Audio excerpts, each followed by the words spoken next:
Badabun casclas, pum pum papás. Refrán de güey. Una noche en Molín nun ye nada.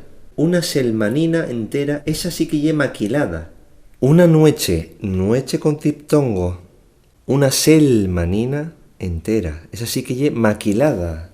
Maquilada viene del verbo maquilar, que sería cobrar por moler, por rabilar la farina, el grano. También entiéndese como meterse en asuntos ajenos, meterse donde no te llaman. Revolver, enredar, levantar del suelo una moza en un baile, o también robar. En el contexto de este refrán, no pasa nada por lo que suceda un día, por una situación particular de un momento una vez al año. En cambio, una situación que se prolonga durante ya prácticamente una semana, eso sí que es algo bastante serio. También, como se refleja en muchas canciones en referencia a la molinera, puede contener un significado pícaro. Al pasar una noche en Molín estás con la otra persona, un amante quizás. Por un día está bien, pero quedarse una semana entera ya es como para considerarlo una relación ligeramente seria.